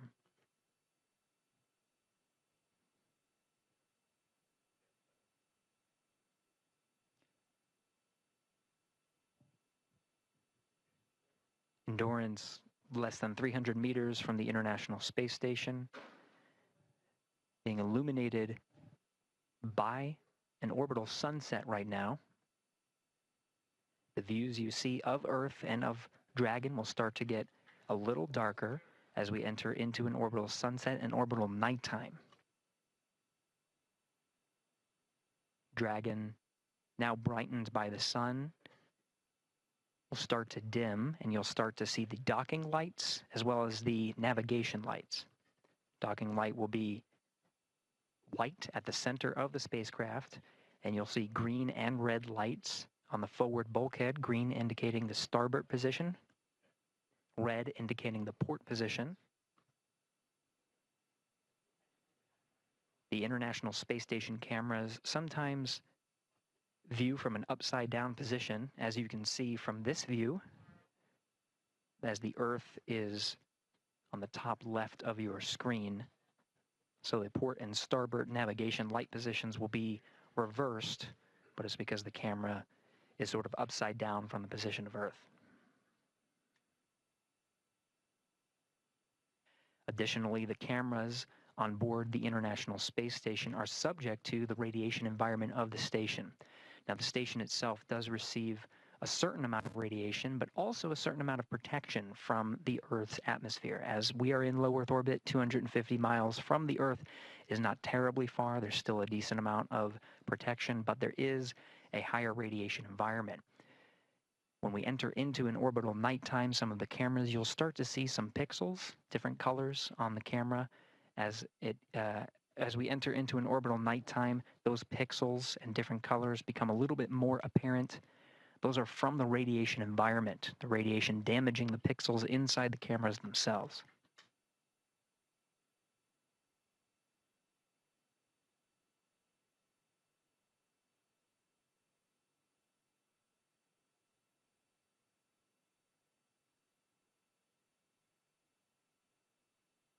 inside 3 minutes from waypoint 1 arrival.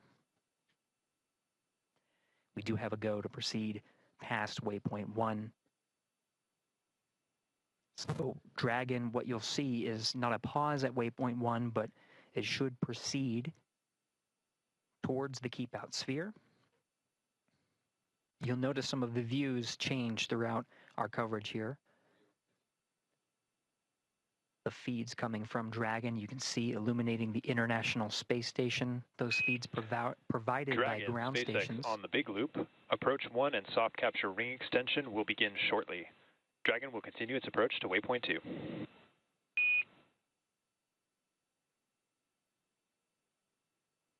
SpaceX, Dragon, copy all.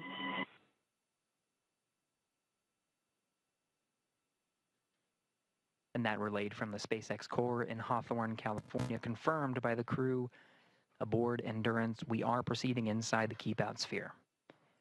You are seeing the docking light begin to blink at the center of Dragon Endurance. Features of Dragon becoming a little bit more apparent. The nose cone fully open, exposing the docking ring and the forward bulk of the Dracos. You did hear that Dragon will extend the soft docking ring mechanism.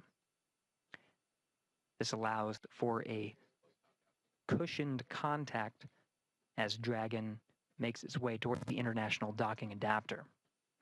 Docking comes in several phases, which includes contact and a soft capture, which is initiated by the docking ring.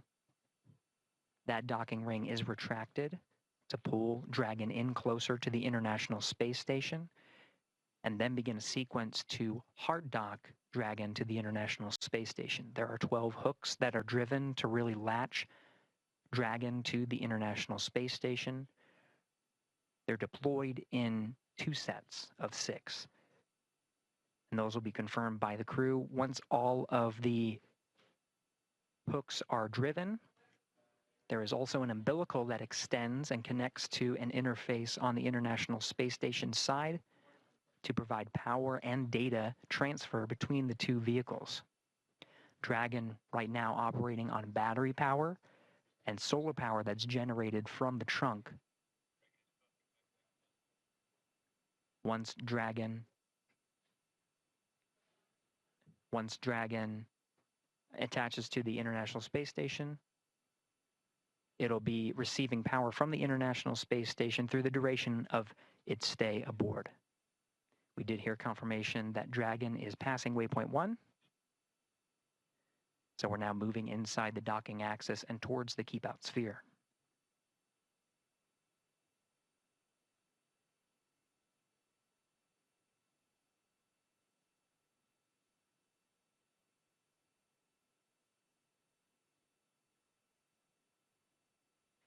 Now passing waypoint 1, Dragon Endurance heading towards the International Space Station. We're following along from here inside Mission Control Houston, working jointly with the teams in Hawthorne, California, to take us through the next series of steps, including crossing the keep out sphere and heading towards waypoint 2. Let's send it back over to Anna and Chris in Hawthorne. And thanks, Gary. Yeah, so we have passed waypoint 1, so waypoint 2 is what is up next, and that will put Dragon only about 20 meters. Station Houston on the Big Loop. Monitor approach per step 3 of 1.102, Dragon approach and retreat monitoring. Let us know when your review is complete and you are ready for docking.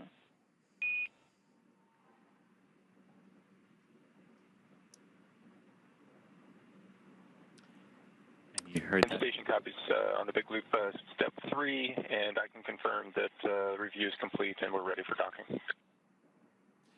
So that call there between the ISS flight control room and the crew on board the International Space Station. Houston copies. At waypoint 2, Dragon will hold for approximately 5 minutes. And you heard that call there indicating that the ISS... Thanks for the heads up. And the crew there are now ready for Dragon's docking to the forward docking adapter of the Harmony module of the International Space Station. Dragon approaching waypoint 2, which is the point about 20 meters from the International Space Station's forward docking adapter. And as we did just hear there, we are expecting Dragon to hold for about 5 minutes once it reaches that point. It crossed through waypoint 1 and waypoint 0 without having to hold. But again, these waypoints or checkpoints are places we can hold if we need to, and if we don't, we can proceed forward through them. And so we have gone through 2 of those waypoints, so waypoint 0 and 1, and so now Dragon is less than 200 meters away from the International Space Station, about 170 meters currently, away from its target of that node 2 forward docking port. And there you're seeing a great view on your screen of the Dragon Endurance spacecraft as it makes its final approach to the International Space Station. The teams in Mission Control Houston the teams at the International Space, or not the International Space Station, the SpaceX Mission Control teams behind us are, of course, doing some final go, no-go polls for docking. It's one of the final checkpoints between those teams to make sure everyone is good to proceed and to dock. We did hear that there will likely be a brief hold at waypoint 2. And again, that waypoint 2 is just 20 meters away from the International Space Station, so very close at that point. So they will hold briefly, and then from there, we will have our final approach and docking. We will have an initial soft capture. We did hear that the soft capture ring was being extended a few minutes ago. And then from there, they will begin to deploy those hooks, 2 sets of 6 for a total of 12 hooks to get that hard capture. And during that final hold, that again, we're expecting around the waypoint 2 mark, which is 20 meters away from the space station. During that final hold, they can possibly wait for better lighting conditions. So the space station does have exterior lights, and Dragon can dock in the dark. But of course, we go through an orbit every 90 minutes. So there's a sunrise and sunset every 45 minutes. So if they need to wait for a little bit of improvement in the lighting conditions, they can use that waypoint 2 hold opportunity to wait for things like that, ensure final alignment, ensure everyone is good to go for that final approach and docking. And as we could see right there, right before we switch to the inside view there, that's a great view on the outside. You can see that we're passing into an orbital sunset here, so approaching orbital night. And you can see how that lighting is very different on board the International Space Station. But what I love about that view, too, is you can see the forward navigation strobe light from Dragon illuminating the forward element of the International Space Station where it will be docking just a few minutes from now. But of course, approaching waypoint 20.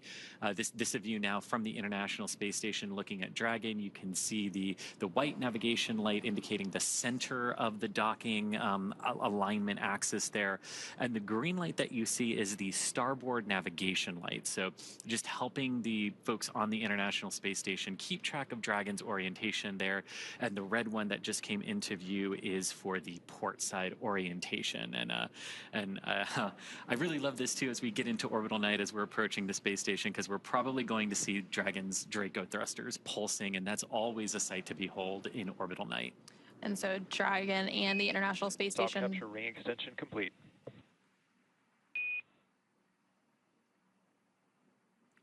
And we just heard confirmation that that soft capture ring extension has been fully completed. So that extension of the soft capture ring, it's fully out and ready for that soft capture, that initial contact with the International Space Station.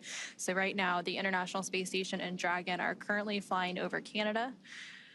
And they're continuing to make its final approach to the International Space Station, currently just over 100 meters away as it makes its way to that waypoint 2, which is 20 meters away. So a little over 80 meters to go to the international, or to that waypoint 2. And then that final initial capture, and then we'll have the hooks deploy and have that hard capture milestone. Now, as you're looking there at the SpaceX Mission Control here in Hawthorne, California, where we are, Dragon up on orbit as it is approaching waypoint 2 on that docking axis for the forward docking adapter. It's approaching the space station very, very slowly, about a few tenths of a meter per second. And it's also trying to keep in proper alignment with that docking port. But again, waypoint 2 is where we're going to stop based on the calls, and we can do some final alignments there and final checkouts. But so far so good for Dragon. About 28 hours after liftoff now, after lifting off from the Kennedy Space Center yesterday afternoon at 7:03 p.m., completing the docking in just a few minutes from now. And so Dragon is now less than 100 meters away from the International Space Station as it continues to make that final approach. And so right now we're seeing those live views of the SpaceX Mission Control team here in Hawthorne, California. And typically we'll go back to these views when we do have those brief loss of signal between the International Space Station and Dragon and the ground. And we'll regain those views shortly. It's just a handover between satellites.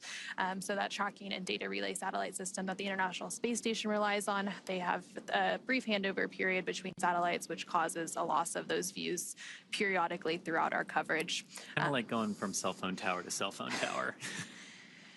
And so let's see, Dragon is less than 80 meters away, so continuing to approach waypoint 2, about 60 meters to go until it reaches waypoint 2. Again, we are expecting Dragon to hold at waypoint 2 for just a few minutes to ensure final alignment, to ensure lighting conditions are good before we have that final docking. We are expecting that docking to take place around 9 a.m. Pacific, a little bit later than that. And right before that final docking takes place, we will hear that call for CHOP that we mentioned previously, which is the crew hands-off point. So right after you hear that call is typically when that soft capture takes place. And that CHOP call that we've been talking about, and basically what that means is the crew can no longer manually abort Dragon away from the International Space Station if there should be a reason to do so. It would all be based on Dragon's automation at that point. Everything going very well for Dragon as it continues to approach the space station. The crew monitoring the automated approach for the vehicle, as well as any escape options they might have to do. But again, not expecting to have to use those. Station Houston, on the big loop, the no exercise constraint for docking begins now. Station copies. And so you did just hear a call up from the Capcom or capsule communicator at Mission Control in Houston to the crew on the International Space Station, mentioning that the exercise constraint has started. So typically when we have visiting vehicles such as Dragon arriving and departing the International Space Station, there are constraints on crew exercise, and that's basically to prevent additional loads from being imparted on the station during these dynamic operations. And I love this sort of night vision-esque view here from Dragon looking at the International Space Station. So this is a view from the Dragon Endurance carrying the Crew 10 crew. The forward docking port there is in the center of your screen, sort of being illuminated every few seconds by that light from Dragon. And what I love about this is you can see the Crew 9 Dragon directly above that docking port. And of course, Crew 9 going to be coming home after a brief handover period with the Crew 10 crew. And then inside of Dragon Endurance here, you have Commander Anne McLean on the left-hand side of your screen, pilot Nicole Ayers on the right. Next to Nicole is Roscosmos cosmonaut Kirill Peskov, and on Anne's left is JAXA, or Japanese Aerospace Exploration Agency astronaut Takuya Onishi. Anne and Takuya are returning to the International Space Station for their second long-duration missions, and Nicole and Kirill are on their first missions to space. So it's getting pretty real for the 4 crew members that make up Crew 10. Right now, they are just under 25 meters away from the International Space Station, so just outside of that waypoint 2, which is that point at which Dragon will hold for a few minutes. Big loop. You see we're approaching waypoint 2. Crew visors are closed. Copy. Crew 10 visors are closed. We did just hear that confirmation that the crew is approaching waypoint 2, so they see that on those screens in front of them. They see the distance, and they're able to monitor that approach as well. And this is great because you can see Dragon's Draco thrusters firing here. You've got the red and the green navigation lights as well as the white one, but all those little flashes and pulses that you're seeing around the vehicle are the thrusters, keeping that alignment as we continue to approach waypoint 2, 20 meters from the ISS, where again, we are expecting to hold for a few minutes up. And you can see we're really getting close considering now we're really illuminating that forward docking port with Dragon. And so Dragon is actually at that waypoint 2 mark now, just around 20 meters away. So we will have that hold briefly. And recently, the team in Mission Control Houston did conduct their final go, no-go pull as well for docking. SpaceX on the big loop. Dragon is holding at waypoint 2 for Dragon eye assessment. You hear that confirmation. Dragon, copy. And you hear that confirmation that Dragon is holding. Now you're on the left-hand side of your screen as you're looking from the ISS's camera out at Dragon. Even though we've said Dragon is holding, you're still going to see some of those thruster pulses because holding in space is not like just stopping your car that holds the same position. And Dragon SpaceX on the big loop. Ground is bold go and will be enabling approach shortly. Confirm crew readiness for final approach.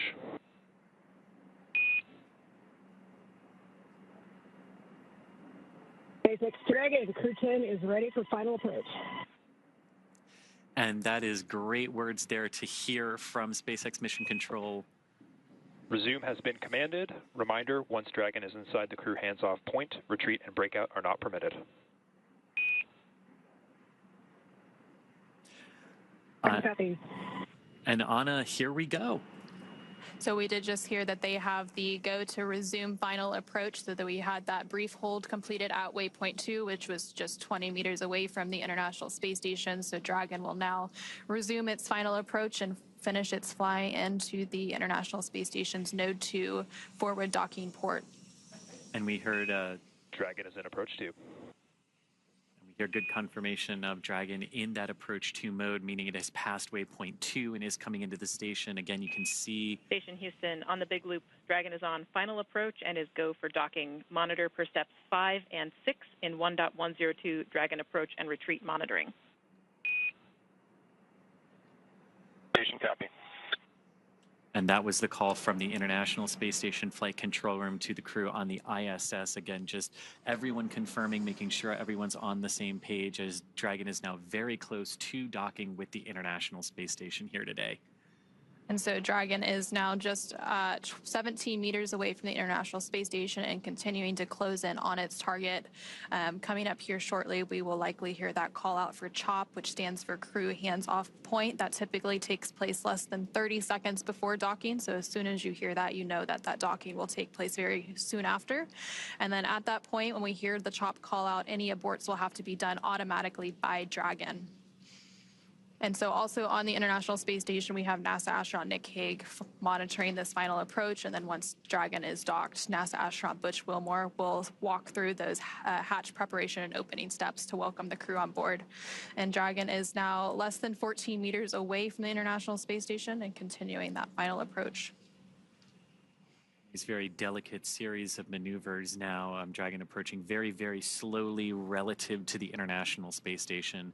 Again, we talked earlier that launch is all about accelerating the vehicles to orbital velocity, and even though both Dragon and the ISS are traveling at about 17,500 miles per hour or 27,500 kilometers per hour, they are moving very, very slow, like 1/10 of a meter per second in relation to each other right now. Dragon now at about 10 meters away from the International Space Station.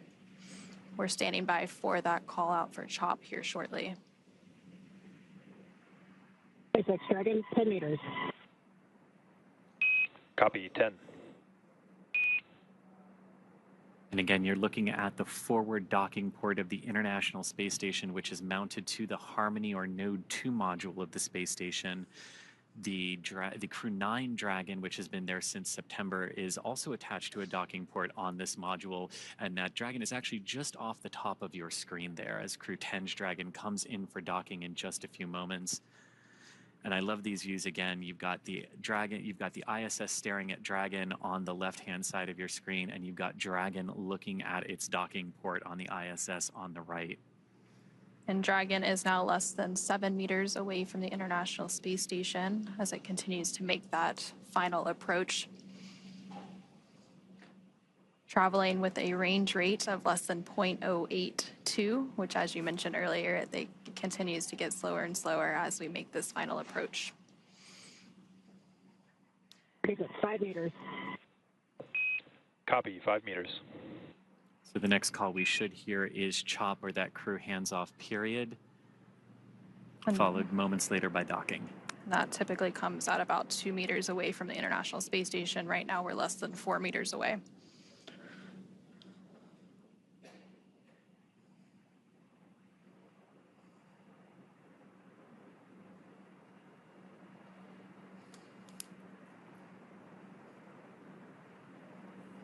Less than 3 meters away. Pretty good. 2 meters. Please hands off. Copy, hands off. There is the CHOP call. Standing by for initial contact of Dragon to the International Space Station.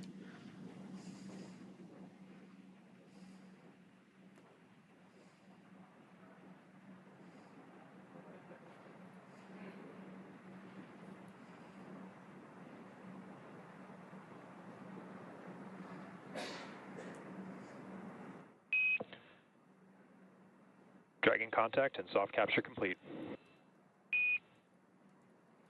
And there you heard Dragon has successfully docked to the International Space Station. We have contact and soft capture confirmed.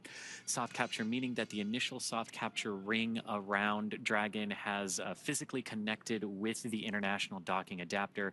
And this is just the first part of the overall docking sequence, Anna. And so we did have that contact confirmed at 9:04 p.m.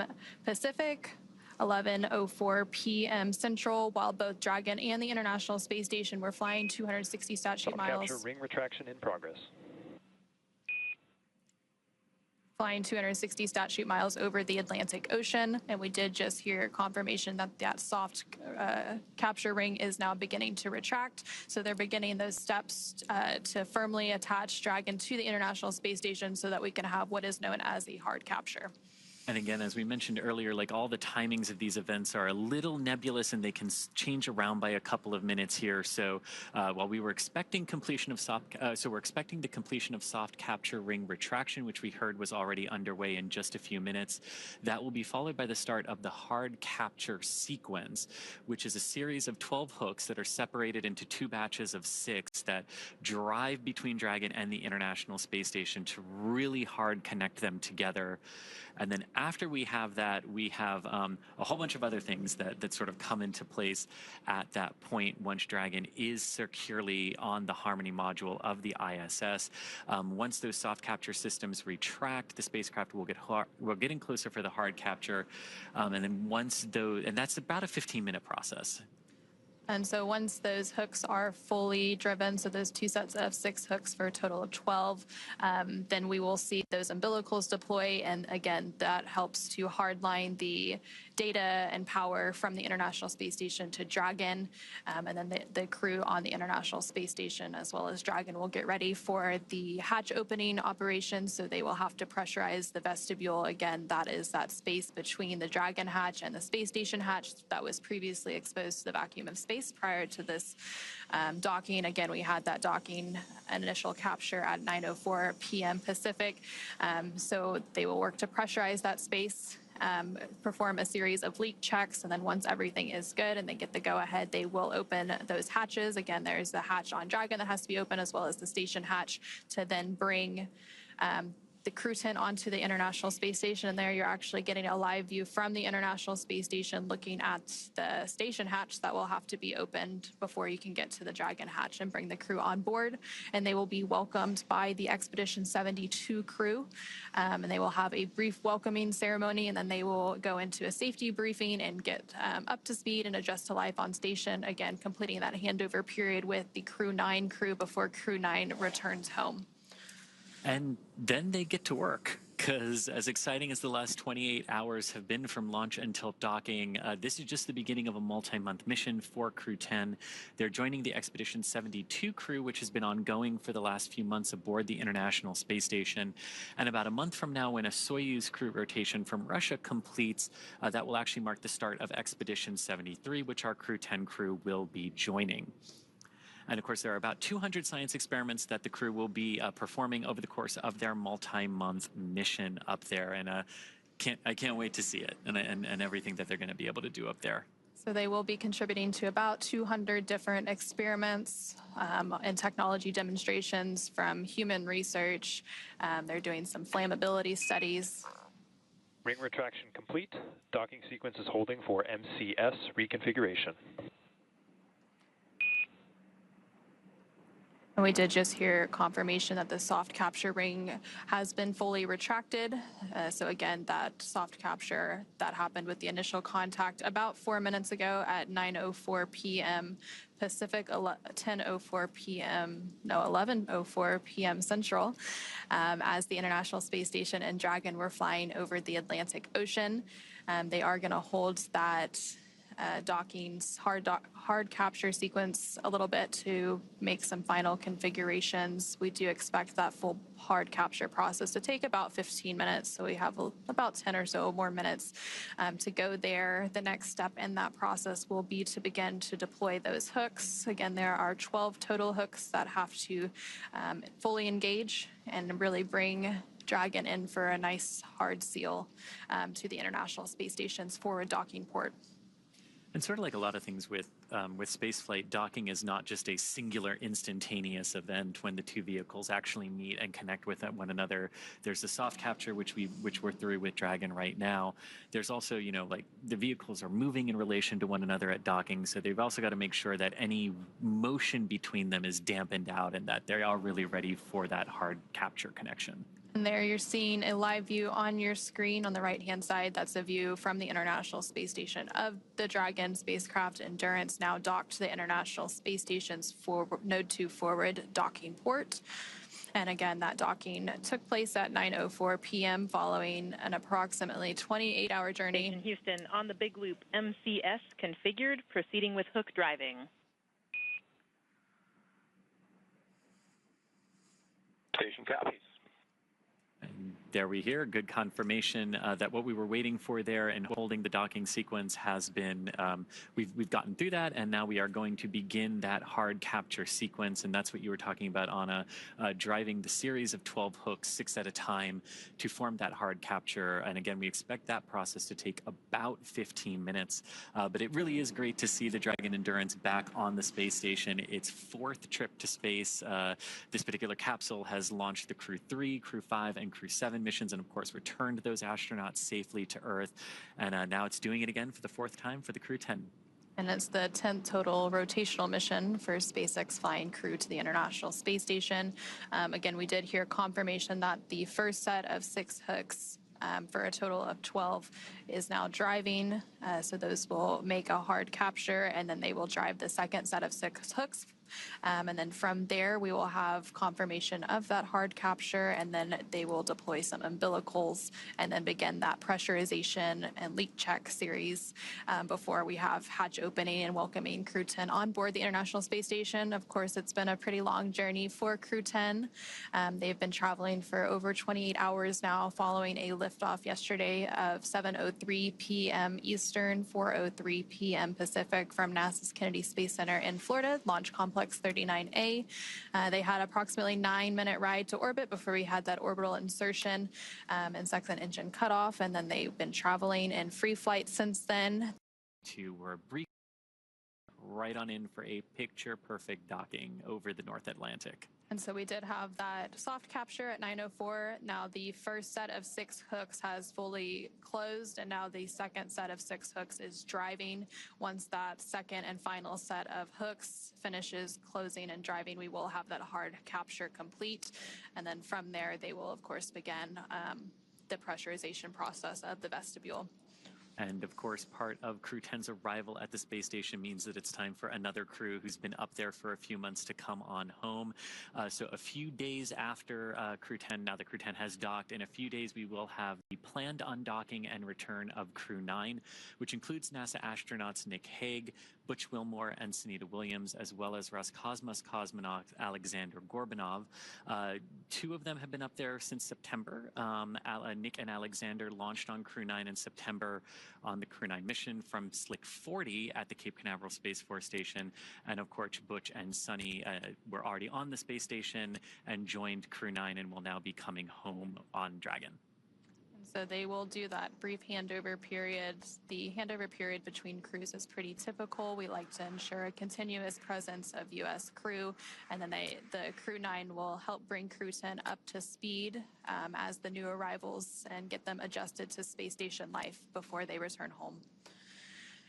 And so that second set of 6 hooks continues to drive. We had that initial docking about 10 minutes ago at 9:04 p.m. Pacific, and typically it takes about 15 minutes to have hard capture complete, so we should be approaching that milestone here shortly. And as all of that is happening and those umbilicals are being connected, hard capture complete.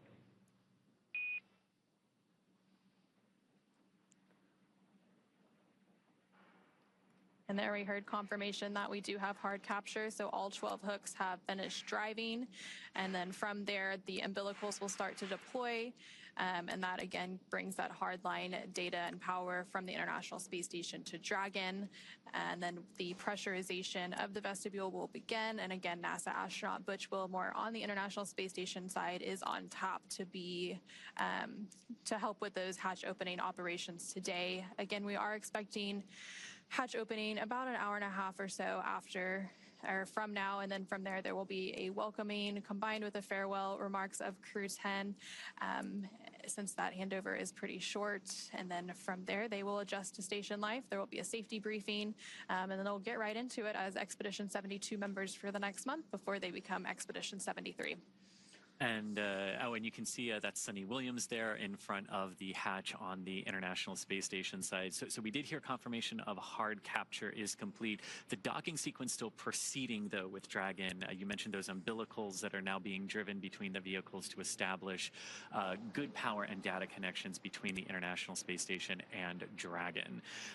Now, we've talked a little bit about what the folks on the ISS side are doing here, getting those hatches ready. And inside Dragon, they're continuing to monitor the docking sequence as it progresses, and then they'll also be able to get out of their suits as well that they have been in for the last couple of hours as Dragon has approached the International Space Station. So as Dragon crew gets out of their suits, of course, as we mentioned previously, NASA's astronaut Butch Wilmore is going to start those hatch opening operations. And there on your screen, you are seeing NASA astronaut Nick